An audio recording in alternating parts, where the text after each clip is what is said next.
name's Danae. I've been baking sourdough for almost a year now. And I've watched lots of videos and read lots of stuff about making sourdough.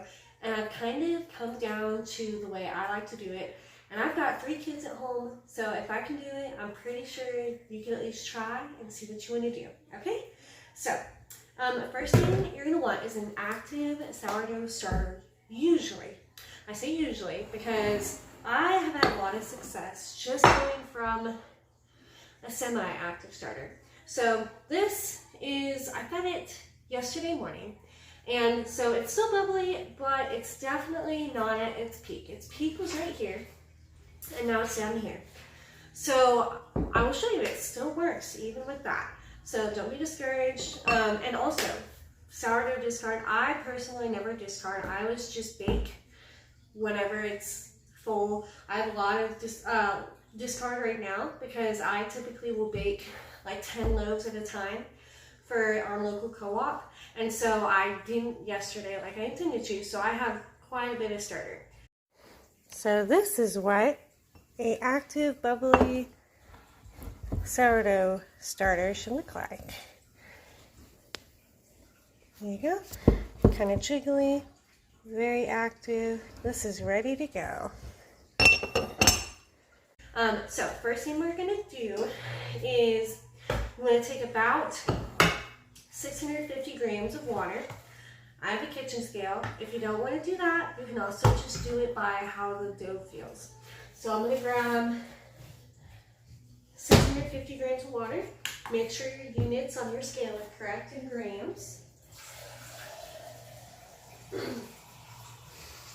And if you want to make things go faster, you can use warm water. I'm just going to use tap, like filtered water. So not very warm.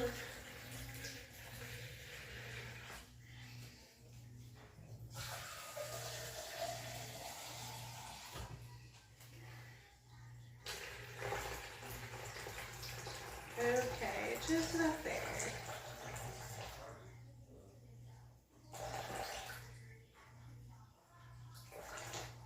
Okay. That was huge.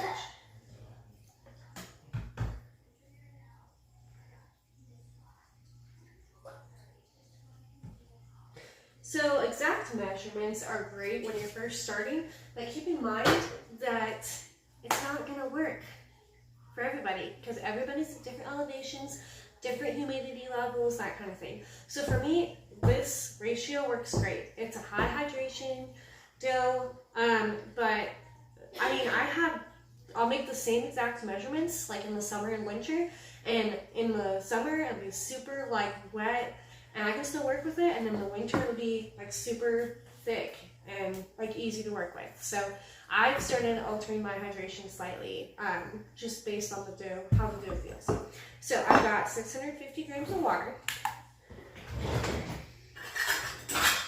And I'm going to get about 200 grams of the sourdough starter. So you can see it's kind of like medium thickness. That's a good consistency for starter. And if you have an active starter, when you add it to the water, it's actually going to float in the water.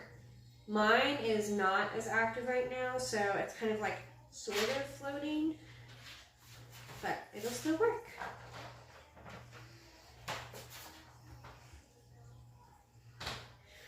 Okay, add a little bit more. And I'm going to be doing this by hand just so you can see like how the dough feels and stuff like that.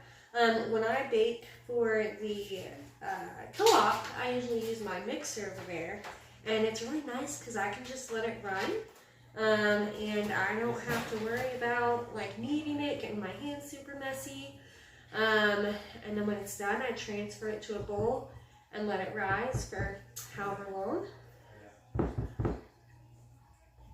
Okay, we are good to go on that. Okay, so I got my water and my starter in here. So I am going to take this off for a second. Rinse my hands off.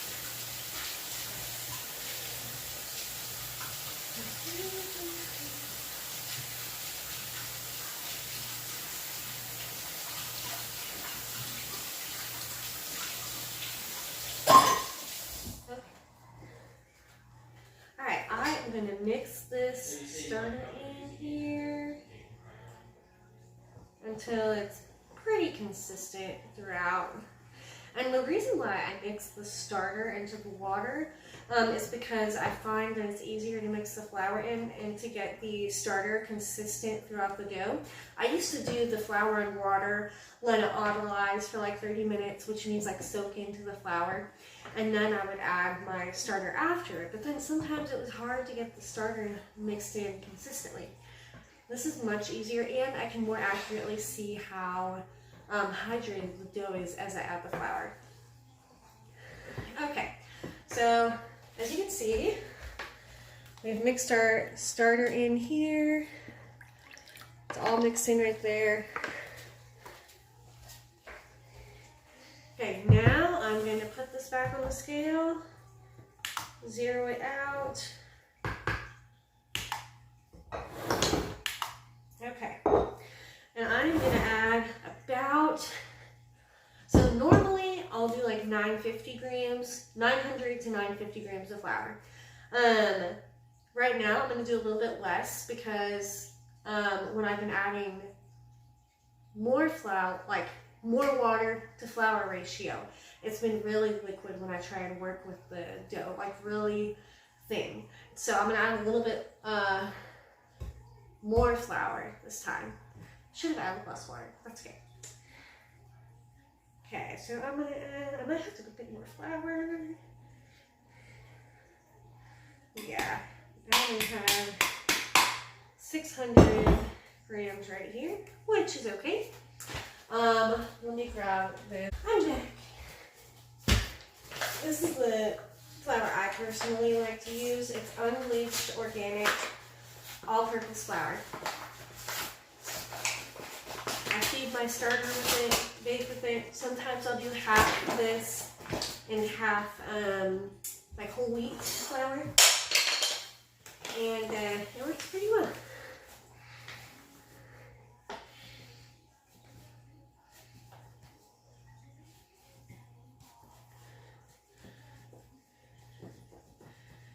Okay, just about there.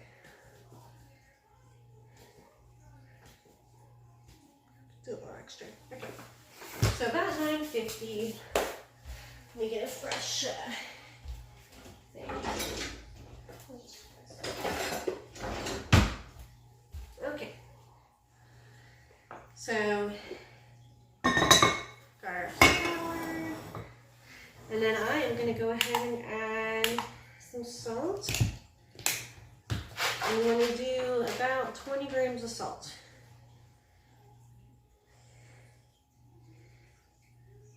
I think 20 grams is like maybe 2 tablespoons.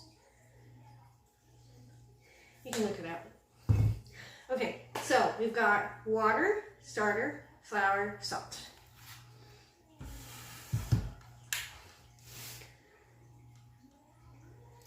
So I am going to just stir this all together. And keep in mind, it's going to be very dry when you first are mixing it together.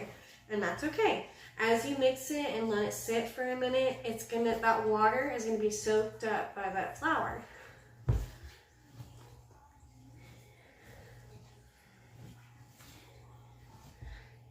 Mixing it all together. And the cool thing about this dough is because it ferments or like rises for so long, it doesn't have to be that stirred together, honestly. Over time, it's just going to all come together as it sits.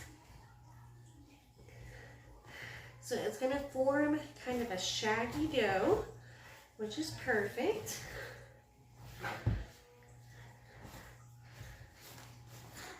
And as soon as it kind of forms a little ball, as soon as it all comes together, we are going to cover it with a damp cloth and just let it sit. I'd say for like 30 minutes to an hour, based on your schedule, whatever works for you. And I'll show you this dough before I stop. Okay, So maybe a minute or two of mixing. You can use your hands too if you prefer. And we've got this shaggy dough. Just like this. See? Shaggy dough. We're gonna just put this in here.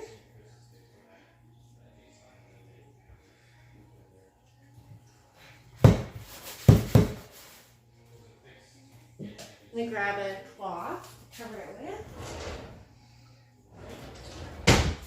Make sure it's damp because that will help keep the hydration in the dough.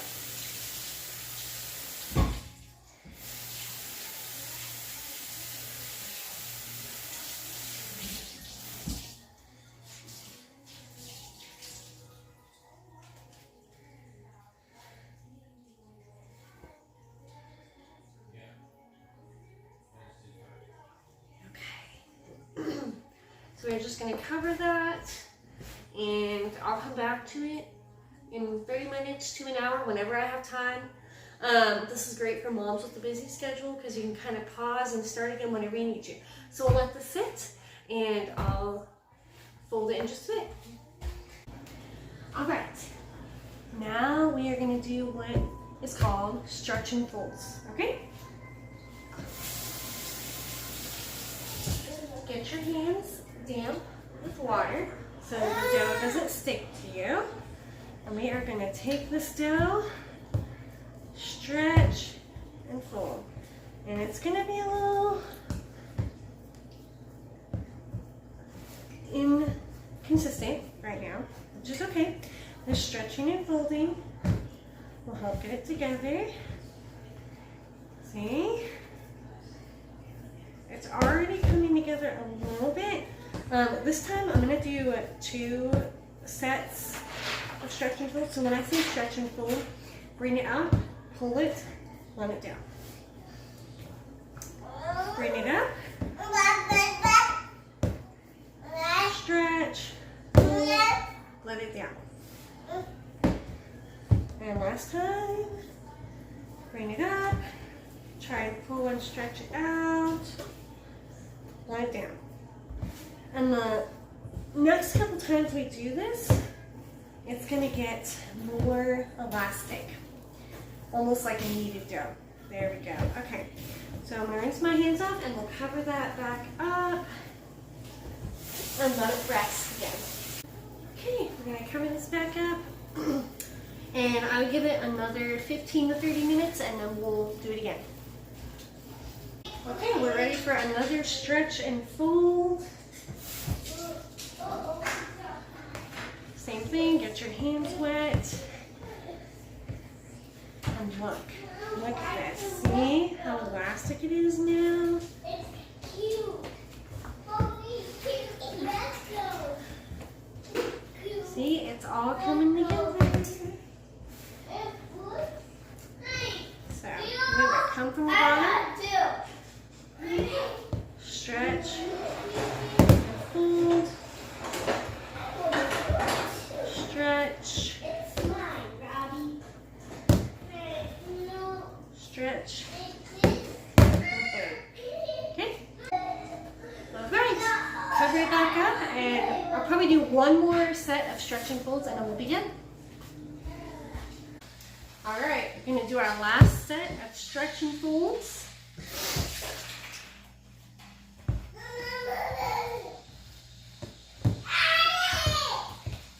Our dough now. If you look, when I do this, I can pretty much make a window pane like that. It's super, super thin. When I pull it, when I stretch it out, which is perfect. It's so amazing to me how that shaggy dough becomes this elastic dough in just like an hour and a half. Okay, we are good to go. So this is what our dough looks like after those stretch and folds. Pretty elastic. So we'll let that sit. So a lot of people will do several more stretch and folds. I personally have found even one stretch and fold can sometimes be enough. I typically will do 3. I only did 1 when I forgot to do it and fell asleep on the couch. So 3 is my typical stretch and folds. First one, usually wait about an hour, and then about 15 to 30 minutes in between, just when I have time. Okay, so this is gonna sit on my counter for probably closer to 12 to 16 hours because I started from discard. If I started with active sourdough, I would do about 8 to 12 hours. So we'll do that. Okay, so it's now like 12:30 at night. It's risen since I mixed it up at like 3, 2 earlier today. And I'm ready to go to bed. So I'm gonna go ahead and flour this parchment paper. This is what the dough looks like now. Very jiggly, risen. So we're gonna flour parchment paper.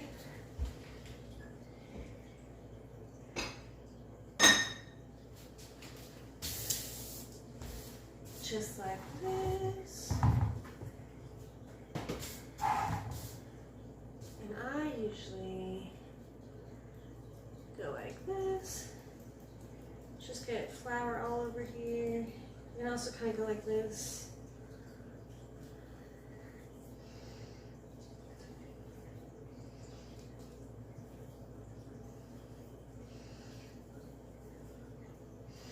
You want a decent amount of flour on here so that it doesn't stick to your parchment paper. You can also do it directly on your counter. I just like the less amount of mess with the parchment paper. And I also save my parchment paper to bake on in the Dutch ovens in the morning too. Okay, we're just about good.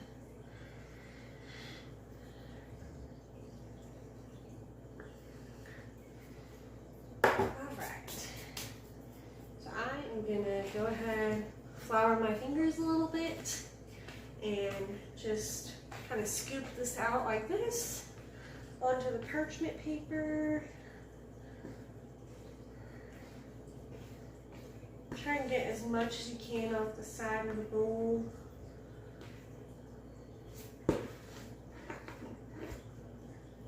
Okay. I'm gonna grab my bench scraper, which is right here. And then I usually will kind of like put a little bit of flour down the middle of the dough, just so it's easier to divide, like this. And then just kind of cut it right about in the middle, like so. There we go. And then if you want to do like a jalapeno cheese bread or something like that, this will be the point where you do your add-ins. So I'm actually going to make one of these regular, a regular loaf, and then the other one I'll make a jalapeno cheese bread. So I'm pulling the sides up like this and folding it in. I don't know if you can see that. So pull this up, fold it in, fold it up, fold it in, pull up, fold in, and pull up and fold in. And it kind of makes this bowl type shape. And just do your best. And this is going to create tension in the dough for when it's in the oven. So I'm going to flour the bottom of it a little bit, and then flip it over. And I'm going to let it sit here for a bit and create a skin on the dough, so when I put it in my banneton basket, it won't stick to the side. So I'm going to grab some jalapenos and shredded cheddar and do a jalapeno cheddar bread with this one.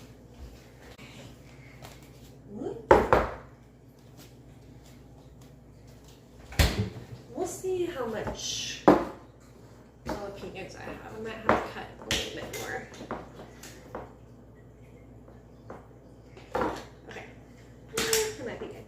Okay, so same thing.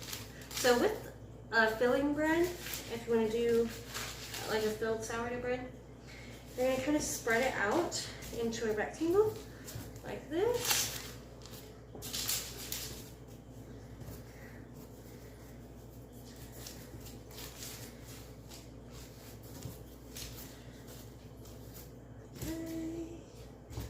And then you're gonna put some jalapenos in there.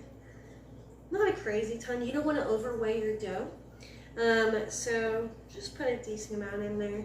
Space them out a little bit.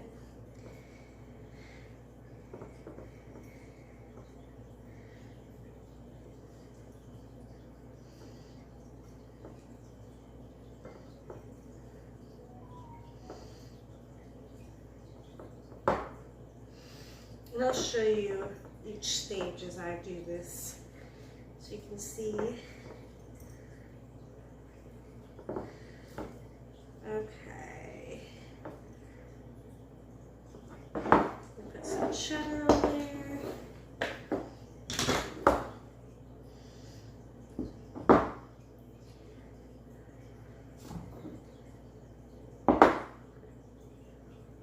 I can't remember what this is called specifically, what I'm about to do, but basically I'm just gonna put some toppings on, fold it, put another layer of toppings on, and fold it again just to get that topping spread throughout the dough. Okay, let me show you. Like this, okay? And then I'm gonna fold up this bottom piece right here. Fold it up like this, just like that, okay? And I'm gonna get some more jalapenos. Okay, so we're gonna do another layer of jalapenos and cheddar right here.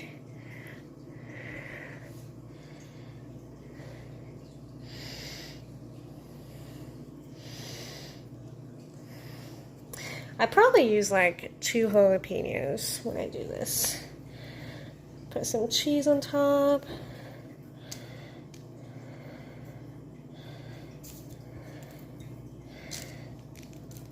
And I usually have to kind of press it in. Okay. Okay, and now you're gonna fold this top part over and like that. And then do one last layer of jalapenos and cheddar.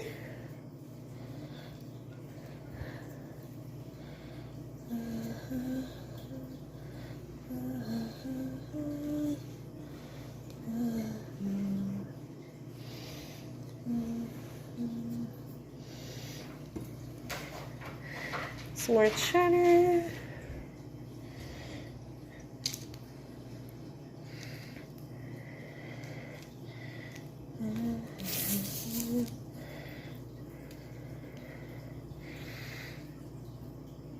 Okay, and then we are going to roll this up.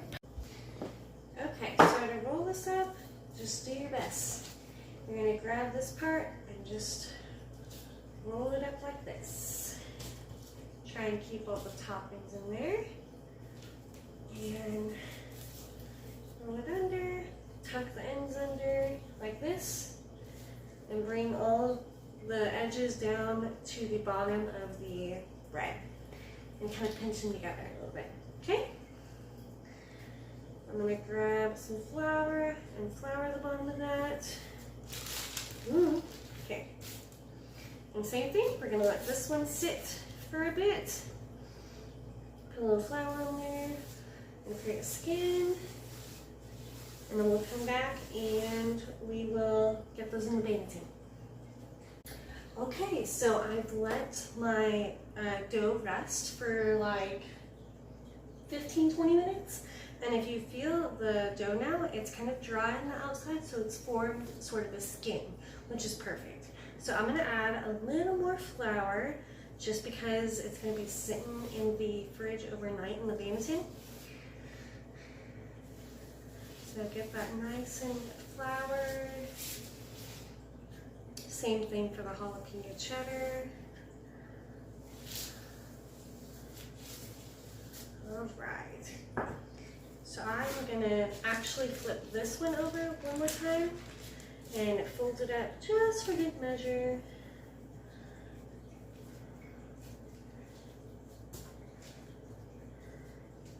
do that fold in thing again and pinch it.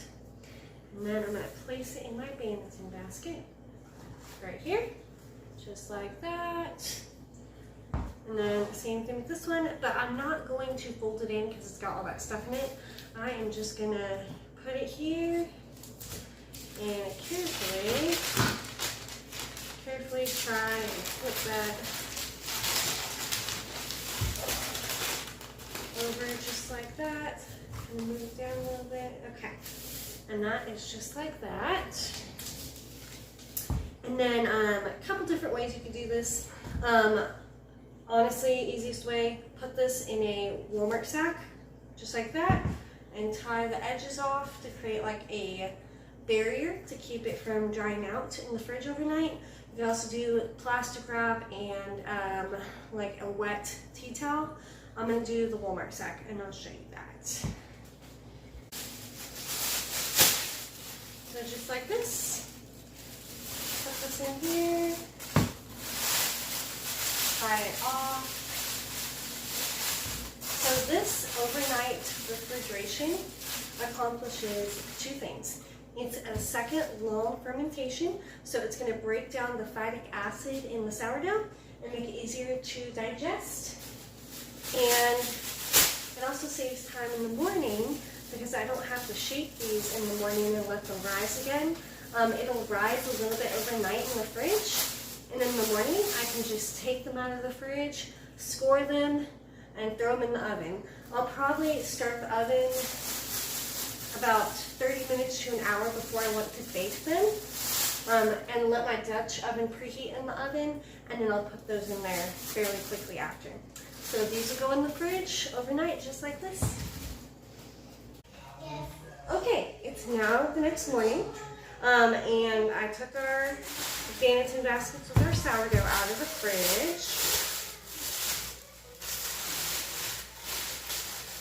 Here we've got, it's risen, almost double, like that. That's our jalapeno one.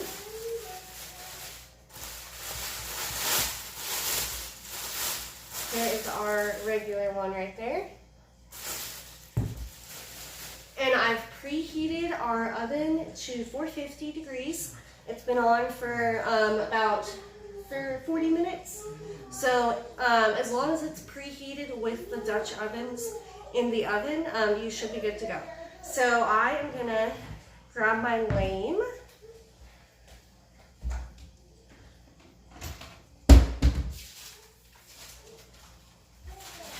This is our parchment paper from last night.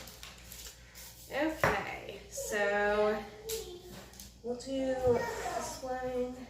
So I usually go like this, flip it, just like that, and hopefully it doesn't stick. There we go. Okay.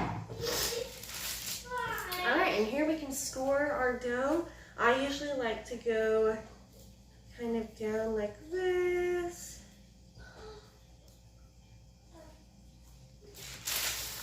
And then down like this.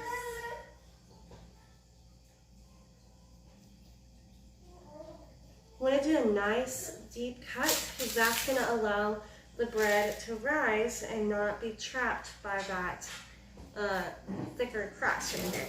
And then you can do whatever you want right here. I'm going to do another little cut right here. Just whatever looks nice to you. The rest of the scores are pretty much decorative, so it doesn't really matter.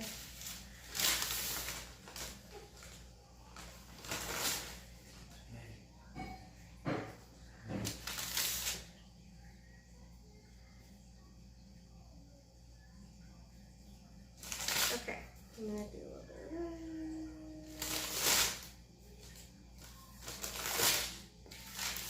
And it helps that your dough is already cold when you're trying to score it.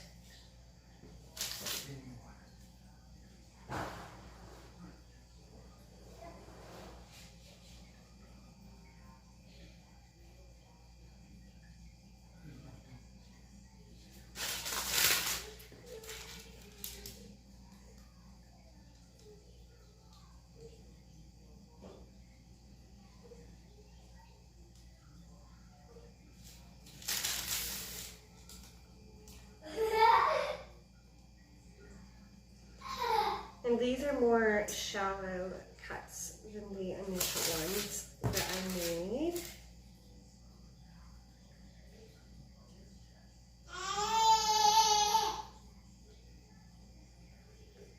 Okay, I will show you the dough really. So here it is, all scored and ready to go. And we are going to stick this in our Dutch oven.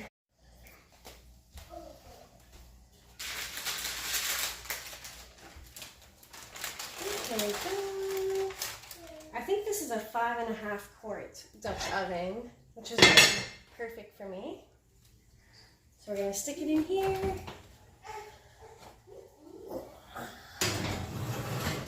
Grab the other one. And we're going to bake for about 40 minutes.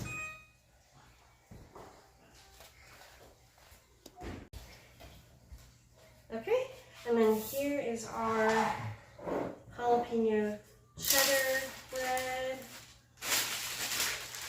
Same thing, flip it over.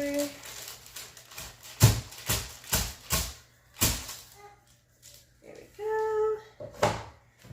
Okay, and I'm going to cut it the same way, but I'm not going to be quite as decorative with the scoring because we're going to put cheese and jalapenos and stuff on there.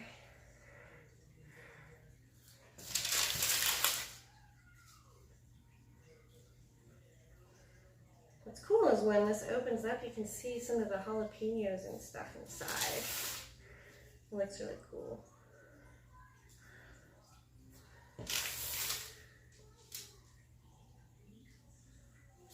Okay. Do a little decorative scoring.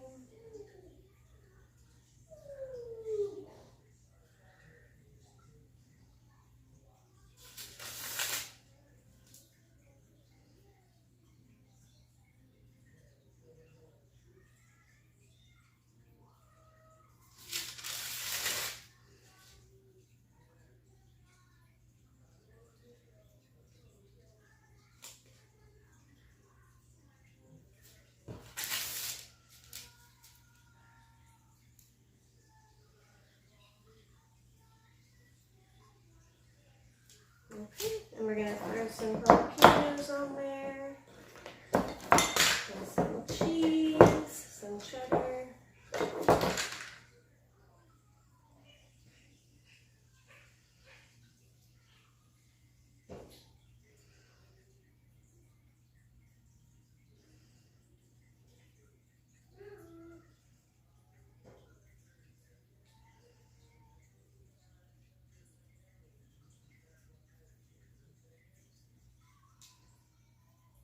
Just like that. Some cheese on there.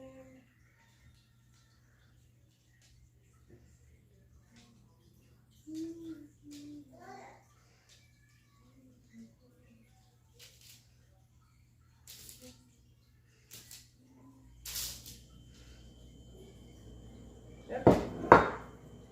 And I'm going to throw this in our Dutch oven as well for 40 minutes also, and we'll be good to go. All right, here we go. There's the bread. We'll take that out and take a look at it. And here is our lovely jalapeno cheddar bread. Delicious. All right, here's the finished product. We're all ready to go and eat. You can see a nice spring back on there. Color's nice. We're good to go. Thank you so much for watching my video on how to make a loaf of sourdough. If you like this video and want to see more, please like and subscribe to my channel. I plan on making many more videos, and I'm so thankful you came to watch me today. Goodbye!